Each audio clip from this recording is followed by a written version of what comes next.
नमस्कार दर्शकों, indigenous horse media में आपका स्वागत है। आज मैं आई हूँ मधुवन फाउंडेशन। और क्यों आई हूँ, क्योंकि ऑलरेडी एक मधुवन फाउंडेशन का वीडियो बना चुकी हूँ, लेकिन यहाँ एक बहुत ही बेहतरीन जानकार, एक एक्सपर्ट जो किताबें लिख रहे हैं घोड़ों पे, उनसे आज मिलने यहाँ पर आई हूँ। तो सबसे पहले उनके बारे में आपको थोड़ी जानकारी दे दूँ। इनका नाम है डॉक्टर M.G. मारडिया।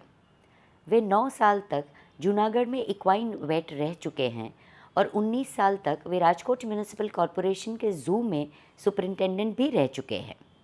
2011 में रिटायरमेंट के बाद उन्होंने इक्वाइन मैनेजमेंट पर किताबें लिखने का विचार किया। 2012 से वो कई स्टड फार्म्स पर गए, घोड़ों के मालिकों से मिले, उनकी समस्याओं के बारे में जाना और इस दौरान ही उन्होंने अपनी किताबें लिखना शुरू कर दिया।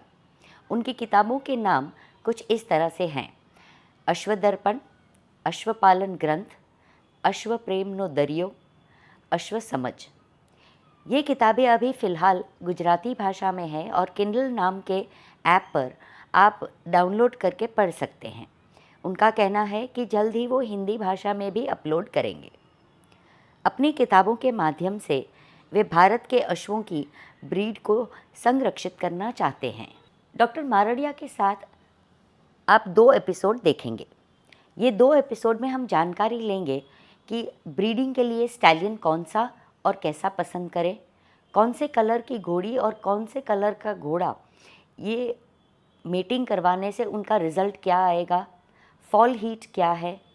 कई घोड़ियाँ हीट में नहीं आती हैं तो उसके क्या कारण है, ये सब जानेंगे डॉक्टर मारडिया से।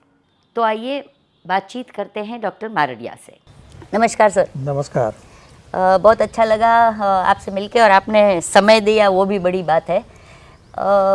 जो आज हम बात करने वाले हैं ब्रीडिंग के रिलेटेड, तो सबसे पहले तो दर्शकों को ये बताइए कि जब अपनी घोड़ी को किसी को ब्रीडिंग करवाना हो, मेटिंग करवाना हो, कवरिंग करवाना हो, तो स्टैलियन कैसे पसंद करें?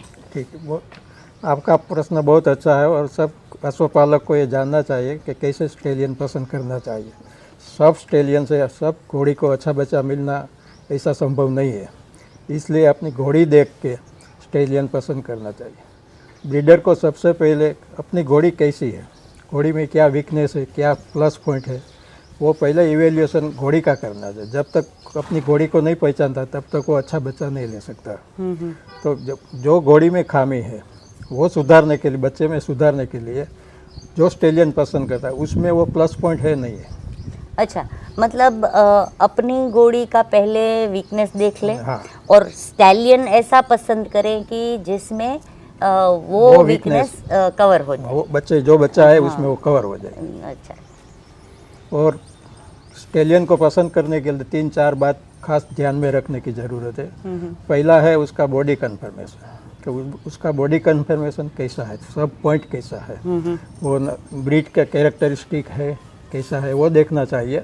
बाद में सबसे वो बेसिक है कन्फर्मेशन, बेसिक है सिलेक्शन के लिए। बाद में उसका स्वभाव, काफ़ी घोड़ा तेज होता है, वो भी वारसा में आता है स्वभाव, इसलिए वो भी देखना चाहिए कि भाई घोड़ा कैसा है, घोड़ी का स्वभाव कैसा है, उसका स्वभाव कैसा है, वो देख के देखना चाहिए। फिर आता है पेडिग्री, घोड़ा का माँ बाप कैसा था, उसका दादा दादा कैसा था, और घोड़ा कैसा बच्चा देता है, उसके ऊपर से उस पेडिग्री का ख्याल आता है। एक्चुअल घोड़ा क्या है वो उसका बच्चा दिखाता है कि भाई वो घोड़ा कैसा है। हाँ।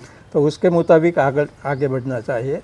और सबको ये सोचना चाहिए कि एक ही घोड़े से, जो प्रख्यात घोड़ा है उसे अपनी घोड़ी को भी अच्छा बच्चा आएगा वो मत सोचना, अपनी घोड़ी में क्या जरूर है। और दूसरा ये भी सोचना चाहिए कि ब्रीडर को उसका उद्देश्य क्या है ब्रीडिंग का। हाँ। कम ब्रीडिंग कीजिए मगर अच्छा ब्रीडिंग कीजिए, वो ख्याल में रखना चाहिए। तो दर्शकों, कई बार एक फेमस स्टैलियन है और बस घोड़ी को अपने कवर करा दी, ये ठीक नहीं है। ये डॉक्टर साहब बता रहे हैं हमको, अपनी घोड़ी में पहले वीकनेस देखिए, वो सामने वाले स्टैलियन जिससे कवर करवा रहे हैं वो वीकनेस हट रही है कि नहीं हट रही है, वो देखना ज़रूरी है। ना कि बस स्टैलियन फेमस है, सब यहाँ पे करवा रहे हैं, ये घोड़े से कवर करवाए तो हम भी करवा ले, ऐसा नहीं होना चाहिए।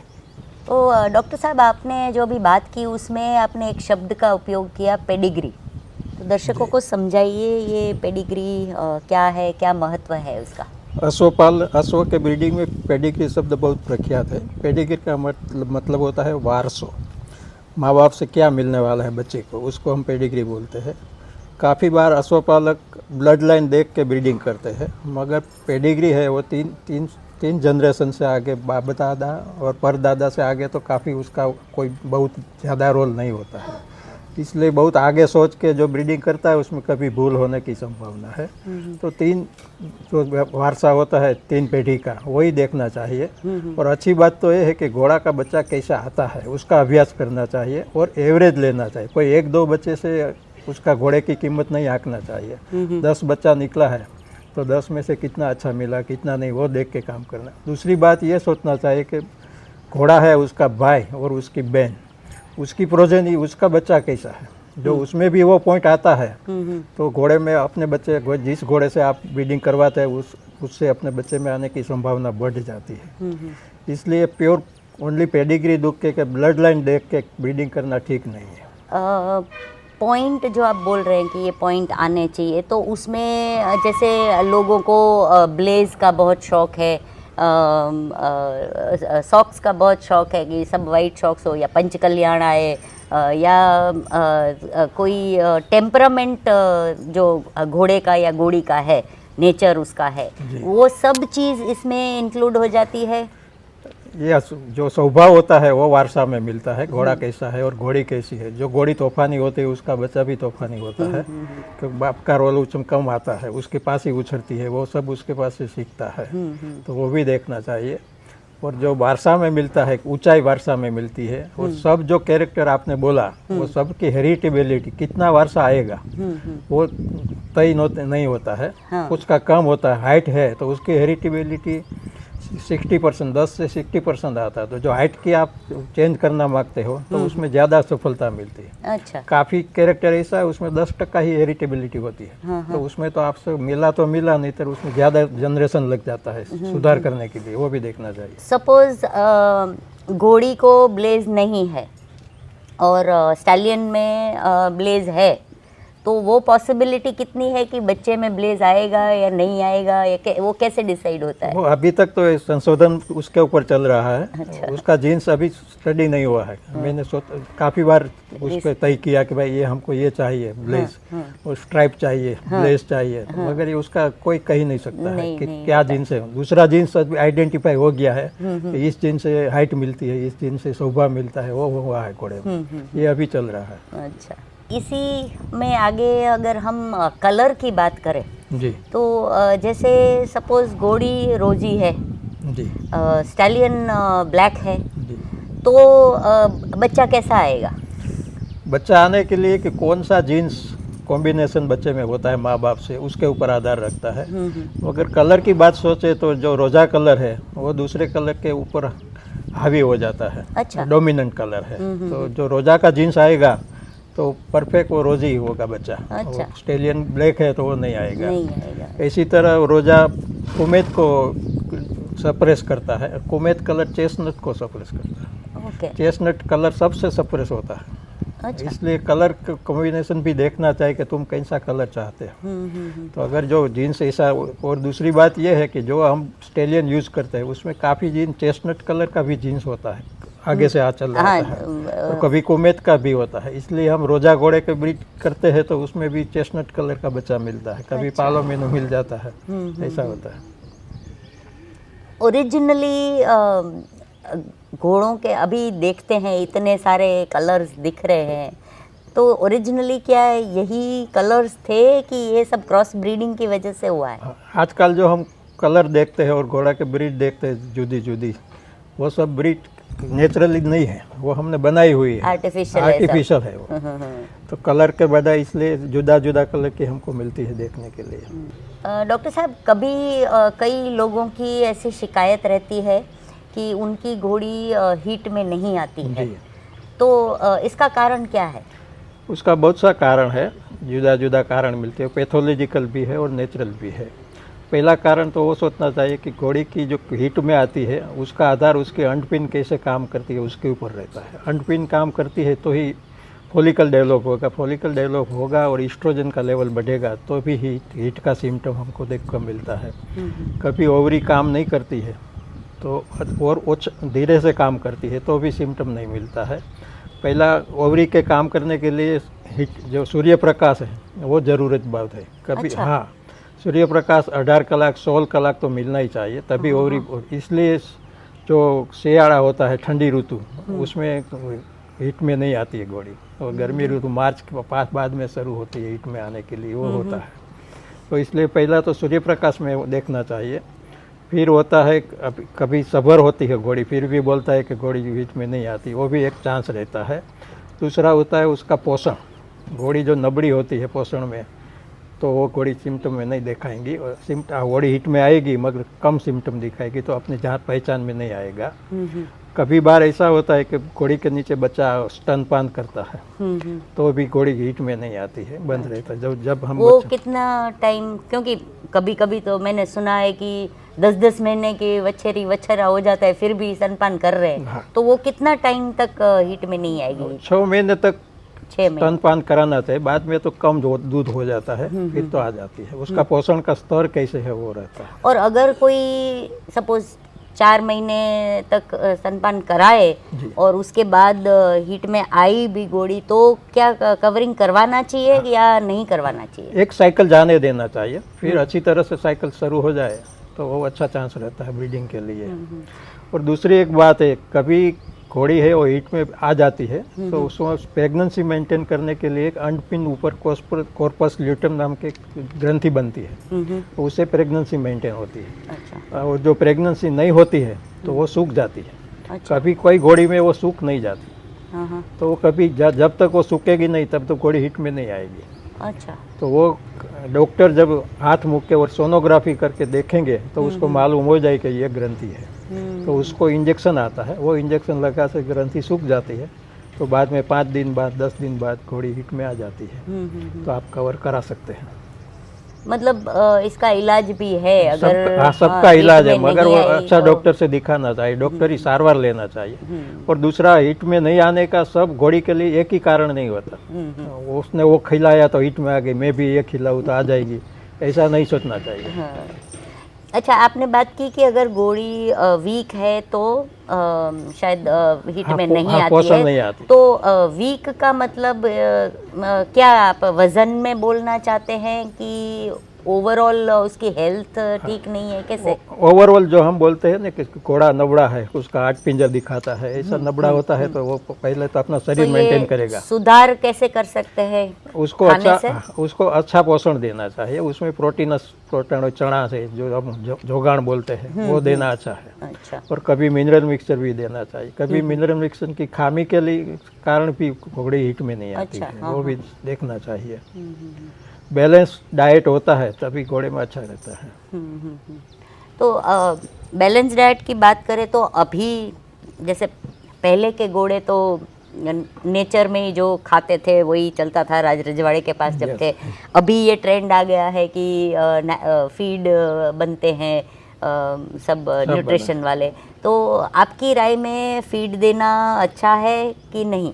जो फीड कॉमर्शियल मिलता है वो वैज्ञानिक के आधार पे बनाता है, डॉक्टर की सूचना लेके, तो वो फीड देना अच्छा है। मतलब उसमें न्यूट्रिशन मिल जाता सब है, मिलकर मिनरल मिक्सचर, सबको प्रोटीन लेवल कितना है, बच्चा के लिए क्या है, खरड़ी घोड़ी के लिए क्या है, वो सब अच्छा अलग अलग आता है, तो वो खिलाना अच्छा है। और पहले तो घोड़ा एक ऐसी चीज़ है, उसको जो भी खाना मिलता है उसके ऊपर अपना शरीर निभा सकता है। पहले कुछ भी दो आप, सूखे में रखेंगे तो भी शरीर निभा लेंगे। उसको आंतड़ा भी ऐसा ही है, सब निकाल लेंगे अंदर से। और उसको अच्छा खुराक मिलना चाहिए, रचका मिलना चाहिए, मकाई मिलना चाहिए, वो दे, वो ज़रूरत नहीं है, थोड़ा थोड़ा मिल जाए सब तो घोड़ा नप सकता है। डॉक्टर साहब, कई जगह ऐसे देखा है कि जैसे ही ओनर को पता चलता है कि घोड़ी हीट में आ गई है तो 5 दिन 7 दिन जितने भी जो भी उसका साइकिल है, तो पहले दिन से ही कवरिंग करना चालू कर दे। ये कहाँ तक सही है और क्या उसका साइकिल क्या होना चाहिए कवरिंग का? ये बात बहुत अच्छी है कि घोड़ी हीट में आती है तो हर घोड़ी की पैटर्न अलग होती है और कितने दिन हीट में रहेगी वो भी अलग होता है। इसलिए अपनी घोड़ी की पहले वो सोचना चाहिए कि अपनी घोड़ी का साइकिल पैटर्न कितना है, 21 दिवस का है, 22 दिवस का है, 10 दिन और कितने दिन हीट में रहती है। घोड़ी के ओव्यूलेशन जो स्त्री बीज होता है वो हीट के पिछले 3 दिन में ओव्यूलेट होता है, गर्भाशय में से अंतपिंड से छूटा पड़ता है। अच्छा, उस समय घोड़ा का मेटिंग कराना अच्छा रहता है। तो मतलब पहले दिन हीट में आई तो कवरिंग नहीं करना वो चाहिए। देखना चाहिए कि अपनी घोड़ी कितने दिन, 6 दिन रहती है तो अच्छा। 5 और 6 छठे दिन उसका अच्छा टाइम है, अच्छा, तो तभी वो अच्छा रहता है। जो स्त्री बीज है वो 48 कलाक जिंदा रह सकता है, 8 कलाक जिंदा रहता है और जो घोड़ा का बीज है वो 48 कलाक जिंदा रहता है। ओके। इसलिए घोड़ा हर दिन पाड़ने के, एक दिन में 2 बार पाड़ने की भी जरूरत नहीं है। अगर आप 2 बार मीटिंग कराना चाहते हो तो 1 या 2 दिन जाने के बाद दूसरी बार मीटिंग कराना, वो अच्छा रहता है। अगर कहीं घोड़ी ऐसी है कि उसको मालूम नहीं होता है कि दूसरे दिन ओव्यूलेशन होगा, उसके अंडा छूटा पड़ेगा, चौथे दिन पड़ेगा, तो उसमें ऑल्टरनेट डे मीटिंग करा सकते हैं। अच्छा। तो अभी चांस बढ़ जाता है। उसमें जो घोड़ी है उसमें मीटिंग का समय बहुत काम करता है, काफ़ी समय नहीं होता अच्छा, तो घोड़ी में गर्भधान नहीं होता है। अच्छा। वो बड़ा कारण है एक घोड़ी में गर्भधान नहीं होने का। टाइम ऑफ मीटिंग दूसरा होता है, अलग अलग होता है। तो ये लोग पता कैसे कर सकते हैं? हीट का सिम्टम होता है घोड़ी जो पीछे, जब घोड़ी मेल को मेट करने के लिए तैयार होती है, अधीरी बन जाती है काफ़ी, और उसका वल्वा के ऊपर से दिखाता है उसका हीट सिम्टम, उसका बिहेवियर दिखाते, तभी वो देखना चाहिए। तो वो उसके ऊपर से घोड़ा असर आप नहीं देख सकते, तो आपके पास घोड़ा लेके आओ बाजू, बराबर। तो घोड़ी कितना सिम्टम दिखाता है मिलने के लिए, उसके ऊपर से भी आप नक्की कर सकते हो। ओके। दूसरा, जैसे अगर फॉलिकल की साइज सोनोग्राफी से पता कर ले तो भी पता चल सकता है कि आज करना है कवरिंग, या अगर छोटा है, बीज की साइज छोटी है तो कल करे, ये भी कर सकते हैं। आजकल ये बहुत बढ़िया वैज्ञानिक बात है, घोड़ी की सोनोग्राफी हीट में आती है, तो उसमें जो अंड पे रक्त बीज तैयार होता है फॉलिकल, वो फॉलिकल की साइज देखने का आती है। 5 ml से शुरू होती है, तो जब 35 mm की हो जाती है तभी वो ओव्यूलेशन के लिए तैयार है, और 1 दिन में और 2 दिन में वो लिबरेट हो जाएगा। वो मतलब वो साइज देख के डॉक्टर बोलता है कि अभी आपका समय ठीक है, तो उस समय में करने से ज़्यादा चांस बढ़ जाता है गर्भधान का। वो आजकल है प्रथा अवेलेबल है सोनोग्राफी, तो सबको ये देखना चाहिए। अच्छा, सोनोग्राफी सपोज कहीं अवेलेबल नहीं है तो कोई तरीका जो आपने बताया वही, और कोई तरीका नहीं है पता करने का कि आज ही इसको कवरिंग करना है या 1 दिन रुक के करना है? काफ़ी डॉक्टर एक्सपर्ट होता है उसमें, जो अपना हाथ अंदर डाल के गर्भाशय को, ओवरी को तपास करके वो फॉलिकल की साइज अपने हाथ से तपास सकते हैं, कर सकते हैं। लेकिन ओनर को अगर डॉक्टर नहीं अवेलेबल है तो ओनर के पास तो एक ही रास्ता है कि अगर हीट के पिछले दिन में 2 या 3 बार मिला है घोड़ा, तो चांस रह जाता है। और दूसरा, कभी ऐसा भी होता है कि वो गर्भधान हो जाता है, घोड़ी तनाव में आती है, तो अभी गर्भधान अंदर सूख जाता है। हाँ, वो भी सुना है। कई लोग ऐसे बोलते हैं कि घोड़ी अपना बच्चा गल गई, ऐसे बोलते हैं, तो इसका कारण क्या है?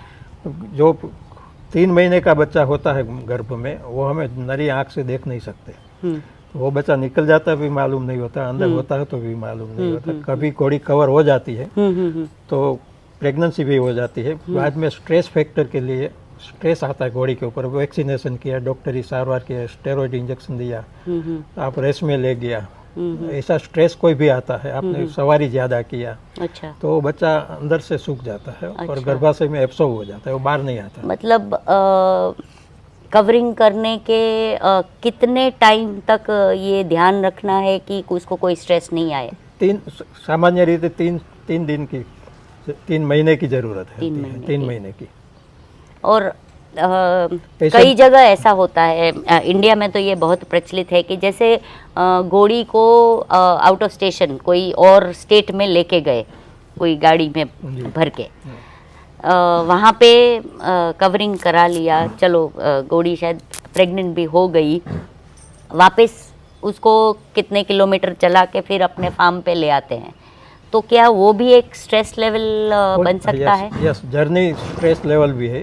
जितनी कलाक की जर्नी है इतनी कलाक की सवारी मानी जाती है, इतना स्ट्रेस होता है, हाँ। वो भी देखना चाहिए। मगर गर्भधान, घोड़ी का गर्भधान ऐसा है कि 15 दिन के बाद गर्भ यूटेरस में लगता है। अच्छा। अभी तक तो वो बाहर ही रहता है, फेलोपियन ट्यूब और ऐसे, तो हाँ, 15 दिन के बाद गर्भ लगता है। मगर स्ट्रेस तो जरूर आता है, जो हो सके तो वहाँ रखना चाहिए, अथवा तो घोड़े का कृत्रिम विधान के जो प्रथा है वो करनी चाहिए। या फिर घोड़े को बुला लेना हाँ, घोड़े चाहिए, को बुला वो बेहतर रहता है, क्योंकि उसको वापस जाने में तो क्या कोई प्रॉब्लम नहीं होगी। मैं मधुबन फाउंडेशन के ओनर मिस्टर वीर खारा को बहुत बहुत धन्यवाद करना चाहती हूँ कि उन्होंने अपने फार्म पे ये शूट करने की परमिशन दी। और दर्शकों, दूसरे भाग में जल्द ही मिलेंगे, तब तक लाइक कीजिए, शेयर कीजिए, कमेंट कीजिए, और जिन्होंने सब्सक्राइब नहीं किया है वो सब्सक्राइब कीजिए। धन्यवाद।